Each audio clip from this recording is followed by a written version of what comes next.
Rameswaram cafe സ്ഫോടന കേസുമായി ബന്ധപ്പെട്ട് NIA-യുടെ വ്യാപക റെയ്ഡ്. തമിഴ്നാട്, ആന്ധ്രാപ്രദേശ്, കർണാടക എന്നിവിടങ്ങളിലാണ് ദേശീയ അന്വേഷണ ഏജൻസി പരിശോധന നടത്തിയത്.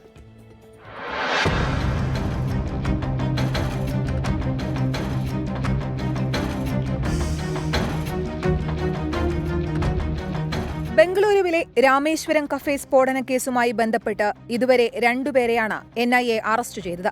സ്ഫോടനം നടത്തിയ ഹുസൈൻ ഷാസിബ്, പദ്ധതി ആസൂത്രണം ചെയ്ത അബ്ദുൾ മദീൻ എന്നിവരെ കൊൽക്കത്തയിൽ നിന്നാണ് NIA പിടികൂടിയത്. ഇവരെ ചോദ്യം ചെയ്തതിന്റെ അടിസ്ഥാനത്തിലാണ് ഇന്നത്തെ പരിശോധനയെന്നാണ് സൂചന.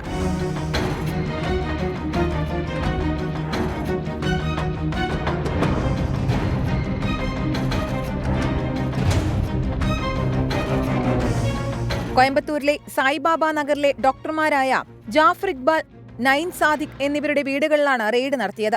കർണാടക സ്വദേശികളായ ഇവർ കോയമ്പത്തൂരിലെ സ്വകാര്യ ആശുപത്രിയിലെ ഡോക്ടർമാരാണ്.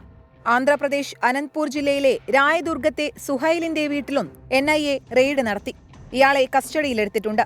പരിശോധനയിൽ മൊബൈൽ ഫോണും ഹാർഡ് ഡിസ്കും കണ്ടെടുത്തു. IT ജീവനക്കാരനായ സുഹൈൽ കഴിഞ്ഞ 3 മാസമായി വീട്ടിലിരുന്ന് ജോലി ചെയ്തു വരികയായിരുന്നു. ബംഗളൂരുവിലെ കുമാരസ്വാമി ലേഔട്ട്, ബാനശങ്കരി എന്നിവിടങ്ങളിലും ഇന്ന് പരിശോധന നടത്തി. 24 ചെന്നൈ.